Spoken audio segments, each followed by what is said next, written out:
ഇന്ന് ഈ പത്രസമ്മേളനം വിളിക്കാൻ കാരണം കേന്ദ്ര ഗവൺമെൻറ് സംസ്ഥാന ഗവൺമെൻറ് കൊടുത്ത കേസിനെ തുടർന്നെടുത്ത നിലപാടുകൾ സംസ്ഥാനത്തിൻ്റെ താല്പര്യങ്ങളെ വല്ലാതെ ബാധിക്കുന്നതും യൂണിയനും സ്റ്റേറ്റും തമ്മിലുള്ള ബന്ധം, ആ ബന്ധത്തിൻ്റെ പൊതുവായ ഒരു സമീപനം ഉൾക്കൊണ്ടുകൊണ്ട് അല്ല കാര്യങ്ങൾ നടത്തുന്നത് എന്നുള്ളതുമായ പ്രശ്നമാണ് പറയാനാണ്.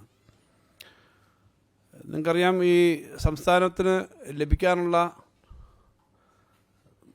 പണം, അത് നമുക്ക് കിട്ടാനുള്ള ടാക്സിൻ്റെ വിഹിതമായാലും സംസ്ഥാനത്തിന് അവകാശപ്പെട്ടിട്ടുള്ള വിവിധ CSS സ്കീം വഴിയുള്ള പണമായാലും പിന്നീട് ചെറിയൊരു ശതമാനം നമ്മുടെ ആകെ ഒരു വർഷത്തെ ബഡ്ജറ്റിൻ്റെ ഒരു ഭാഗം കടപരിധിയിൽ പെട്ട് അതിനകത്ത് കടമെടുക്കുന്ന പണമടക്കമാണ് സംസ്ഥാനത്തിൻ്റെ സാധാരണഗതിയിലുള്ള വരുമാനത്തിൻ്റെ സോഴ്സസ്. അതിനെ വലിയ തോതിൽ ബാധിക്കുന്നു എന്നുള്ളത് പലതവണ പറഞ്ഞിട്ടുള്ളതാണ്. അത് കഴിഞ്ഞ് നിരന്തരമായി പറഞ്ഞുകൊണ്ടിരിക്കുകയാണ്. BJP ഗവൺമെൻറ് നിലപാട് സംസ്ഥാനങ്ങളെ ദുർബലപ്പെടുത്തുന്നതാണ്. അതുകൊണ്ട് തന്നെ നമുക്ക് നേരത്തെ തന്നുകൊണ്ടിരുന്ന, നമ്മുടെ സംസ്ഥാനത്തിന് കിട്ടിക്കൊണ്ടിരുന്ന, സംസ്ഥാനത്തിൻ്റെ പ്രതിവർഷം കിട്ടുന്ന നികുതിയുടെ ഡിവിസിബിൾ പൂളിൻ്റെ നേരത്തെ തന്നുകൊണ്ടിരുന്നതിൻ്റെ പകുതിയെ ഇപ്പോൾ തരുന്നുള്ളൂ. അതുമാത്രം കഴിഞ്ഞ വർഷം 18,000 കോടി രൂപയുടെ നഷ്ടമാണ്, ഈ വർഷം 21,000 കോടിയുടെ നഷ്ടമാണ്. ഇങ്ങനെ വരുന്ന നഷ്ടം യഥാർത്ഥത്തിൽ നേരത്തെ കിട്ടിക്കൊണ്ടിരുന്നത് വെട്ടിക്കുറച്ചതാണ്. ഇങ്ങനെ കാര്യങ്ങൾ നേരത്തെ പറഞ്ഞതാണ്. അതുപോലെ തന്നെ GST വന്നതിൻ്റെ ഭാഗമായിട്ടുണ്ടായ നഷ്ടങ്ങൾ, GST മാത്രമല്ല മറ്റ് ഈ RD ഗ്രാന്റിൽ വന്ന കുറവ്, ഇങ്ങനെ പല കാര്യങ്ങൾ നേരത്തെ പറഞ്ഞിട്ടുള്ളതാണ്. ആ പറഞ്ഞിട്ടുള്ള കാര്യങ്ങളെല്ലാം നിൽക്കുമ്പോൾ തന്നെയാണ് ഏറ്റവും ഒടുവിലായിട്ട് പല കാര്യങ്ങളിലും നമുക്ക് ലഭിക്കേണ്ട പണം ലഭിക്കാത്ത പ്രശ്നം വന്നു. അതിനെ തുടർന്നിട്ട് ഭരണപരമായി കാര്യങ്ങൾ നമ്മൾ ഉന്നയിച്ചിട്ടുണ്ട്. കേരളത്തിൻ്റെ നിയമസഭ ഈ കാര്യങ്ങൾ ഉന്നയിച്ചിട്ടുണ്ട്. കേരളത്തിൻ്റെ നിയമസഭ 2 പ്രാവശ്യം പ്രമേയം പാസാക്കി.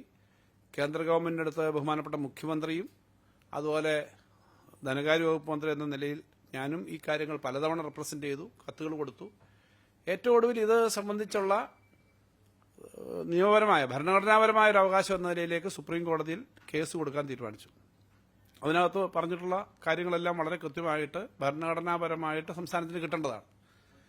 ഇതിനൊപ്പം രാഷ്ട്രീയമായി ഈ കാര്യങ്ങൾ, ഇന്ത്യയിലെ ഒരു സംസ്ഥാനത്തിന്റെ മാത്രം പ്രശ്നമല്ല, ഇന്ത്യയിലെ സംസ്ഥാനങ്ങളെ ആകെ കൂട്ടിയോജിപ്പിച്ചുകൊണ്ട് ഈ കാര്യങ്ങൾ ഏറ്റെടുക്കാൻ വേണ്ടിയുള്ള ശ്രമം നടത്തി. ഡൽഹിയിൽ മുഖ്യമന്ത്രിയും മന്ത്രിമാരും നിയമസഭാംഗങ്ങളും ചേർന്ന് നടത്തിയ സമരം, 8-ാം തീയതി നടന്ന സമരം നിങ്ങൾക്കറിയാം.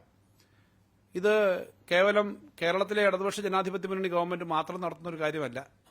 കോൺഗ്രസ് ഗവൺമെന്റ് ഭരിക്കുന്ന കർണാടകത്തിൽ ഇതുപോലെ തന്നെ സംസ്ഥാനത്തിന്റെ താല്പര്യത്തിന് വിരുദ്ധമായി കാര്യങ്ങൾ ചെയ്യുന്നു എന്നുള്ളതുകൊണ്ട് കർണാടകത്തിലെ മുഖ്യമന്ത്രിയും മന്ത്രിമാരും നിയമസഭാംഗങ്ങളും ഡൽഹിയിൽ സമരം നടത്തുകയുണ്ടായി. ബംഗാളിലെ മുഖ്യമന്ത്രിയുടെ നേതൃത്വത്തിൽ അവിടെ വലിയ സമരം നടന്നു. ഇപ്പം നമ്മൾ നടത്തിയ സമരത്തിനകത്ത് കാശ്മീരിൽ നിന്നും, പഞ്ചാബിൽ നിന്നും, ഡൽഹിയിൽ നിന്നും, തമിഴ്നാട്ടിൽ നിന്നും, വിവിധ സംസ്ഥാനങ്ങളിൽ നിന്ന്, മേഘാലയ ഉൾപ്പെടെയുള്ള വിവിധ സംസ്ഥാനങ്ങളിൽ നിന്നുള്ള അഭിപ്രായങ്ങളും പിന്തുണയൊക്കെ കിട്ടി.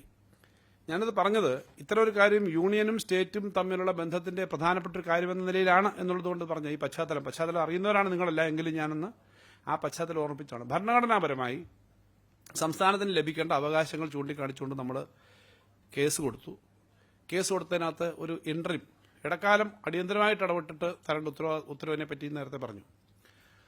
കാരണം മറ്റൊന്നും കൊണ്ടല്ല, സംസ്ഥാനത്തിന് എപ്പോഴും ലിക്വിഡിറ്റി ഏത് സംസ്ഥാനമായാലും ഒരു സ്ഥാപനമായാലും വ്യക്തിയായാലും ഒക്കെ അവർക്ക് സമയാസമയങ്ങളിൽ കിട്ടേണ്ട പണം സമയത്ത് കിട്ടണം. ഇന്ന് കിട്ടേണ്ട പണം അടുത്ത വർഷം കിട്ടിയിട്ട് കാര്യമില്ല. അപ്പോൾ ഈ മാസം കിട്ടേണ്ടത് ഈ മാസം കിട്ടണം, അടുത്ത മാസം കിട്ടേണ്ടത് അടുത്ത മാസം കിട്ടണം. ഇങ്ങനെയുള്ള ലിക്വിഡിറ്റി ഇഷ്യൂ സംസ്ഥാന ഗവൺമെന്റിനെ സംബന്ധിച്ചുകൊണ്ട്, അതുകൊണ്ട് ഇത് അടിയന്തരമായിട്ട് ഈ കാര്യത്തിനകത്ത് തീരുമാനം എടുക്കണമെന്ന് ഇന്റർവ്യൂ ആപ്ലിക്കേഷൻ കൊടുത്തു. ആ ഇന്റർവ്യൂ ആപ്ലിക്കേഷന്റെ ഭാഗമായിട്ട് കേന്ദ്ര ഗവൺമെന്റ് സുപ്രീം കോടതി തന്നെ പറഞ്ഞു, ഇത് നിങ്ങൾ സംസ്ഥാനവും യൂണിയനും തമ്മിൽ ഇങ്ങനെ പരസ്പരം ചർച്ച ചെയ്ത് ഇങ്ങനെ തർക്കം ഉണ്ടാവുന്നതല്ല ശരി, നിങ്ങൾക്ക് ഇത് സംസാരിച്ച് തീർത്തുകൂടെ, പരിഹരിച്ചുകൂടെ? കേരളത്തിന്റെ പ്രതിനിധി വക്കീൽ ഒപ്പം തന്നെ പറഞ്ഞു, ഞങ്ങൾ ഇക്കാര്യം ചർച്ച ചെയ്യാൻ തയ്യാറാണ്. കേന്ദ്രം അന്നേരം പറഞ്ഞില്ല, ഞങ്ങൾ ഉച്ചയ്ക്ക് പറയാമെന്ന് പറഞ്ഞു. ഉച്ചസമയത്ത് കേന്ദ്ര ഗവൺമെന്റിന്റെ അഭിഭാഷകൻ ഉച്ചസമയത്ത്, അവരുടെ കേന്ദ്ര ഗവൺമെന്റിന്റെ പ്രതിനിധി ഉച്ചസമയത്ത് പറഞ്ഞു, ഞങ്ങളും ചർച്ച ചെയ്യാൻ തയ്യാറാണെന്ന് പറഞ്ഞു. അങ്ങനെ ആ ചർച്ച തീരുമാനിച്ചു. നമ്മൾ നമ്മുടെ ടീം പോകുന്നതിനെ പറ്റി ആലോചിച്ചു. ധനകാര്യ മന്ത്രിയുടെ നേതൃത്വത്തിൽ തന്നെ കേരളത്തിന്റെ ഡെലിഗേഷൻ പോകാൻ തീരുമാനിച്ചു. 4 പേരാണ്, 3 ഉദ്യോഗസ്ഥന്മാരുൾപ്പെടെയാണ്. നിങ്ങൾക്കറിയാം അവരുടെ പേരെല്ലാം. കേന്ദ്ര ഗവൺമെന്റിന്റെ സെക്രട്ടറി, അവർ തീരുമാനിച്ച കേന്ദ്ര ഗവൺമെന്റ് സെക്രട്ടറിയുടെ നേതൃത്വത്തിലാണ്. യൂണിയൻ ഗവൺമെന്റിന്റെ ഫൈനാൻസ് സെക്രട്ടറി, അതുപോലെ അഡീഷണൽ അഡ്വക്കേറ്റ് ജനറൽ അടക്കമുള്ള ആളുകളാണ്, പിന്നെ അറ്റോർണി ജനറൽ അടക്കമുള്ള ആളുകളാണ് വന്നത്. ചർച്ച നടന്നു. ചർച്ചയിലെടുത്ത നിലപാട് അന്ന് ഡൽഹിയിൽ പത്രക്കാരെ കണ്ടപ്പോൾ ഞാൻ പറഞ്ഞു, ആശാവഹമായൊരു നിലപാടല്ല, പോസിറ്റീവല്ല. എന്നാൽ കോടതി കിടക്കുന്നൊരു കാര്യമായതുകൊണ്ട് അതിനെപ്പറ്റി അധികം കാര്യങ്ങൾ പറയുന്നില്ല. അടുത്ത ദിവസങ്ങളിൽ വീണ്ടും യൂണിയൻ ഫിനാൻസ് മിനിസ്റ്റർ ഉൾപ്പെടെയുള്ള കാര്യങ്ങൾ അവരെല്ലാം ചർച്ച ചെയ്യുമായിരിക്കും. അതുകൊണ്ട് ഏതായാലും നമ്മൾ നിരാശാജനകമാണ് എന്ന് ഞാൻ പറഞ്ഞില്ലെങ്കിലും പോസിറ്റീവ് അല്ല എന്ന് ഞാൻ പറഞ്ഞു. അതിനടുത്ത ദിവസം അതിന്റെ മിനിസ് വന്നു. ഞങ്ങൾ മീറ്റിംഗിൽ പങ്കെടുത്തതിന്റെ മിനിസ് എല്ലാം വന്നു. ഈ മിനിസ് അല്ലെങ്കിൽ ഇതിനകത്ത് അഭിപ്രായം ഉൾപ്പെടെ ബഹുമാനപ്പെട്ട സുപ്രീം കോടതിയുടെ മുമ്പാകെ കൊടുക്കണമായിരുന്നു. കഴിഞ്ഞ ദിവസം ഇന്നലെയാണ് അത് വന്നത്. അവിടെ അഭിപ്രായം പറഞ്ഞപ്പോൾ അന്നത്തെ മീറ്റിംഗിൽ പറഞ്ഞ കാര്യം തന്നെയാണ് അവർ പറഞ്ഞത്. കേരളത്തിന് ഇവ നിലവിൽ തരാനുള്ള കുറെ പണമുണ്ട്. അത് സ്വാഭാവികമായും കിട്ടേണ്ട പണമാണ് സംസ്ഥാനത്തിന്. അത് ഏകദേശം 13,000 ചില്ലാനും കോടി വരും. ഞങ്ങൾ ഈ പണം തരേണ്ടതാണ്, അറൈവ് ചെയ്തു അവരെ കണക്കിൽ. പക്ഷേ ആ പണം തരണമെങ്കിൽ നിങ്ങൾ ഈ സ്യൂട്ട് പിൻവലിക്കണം. ഇതാണ് സമീപനം.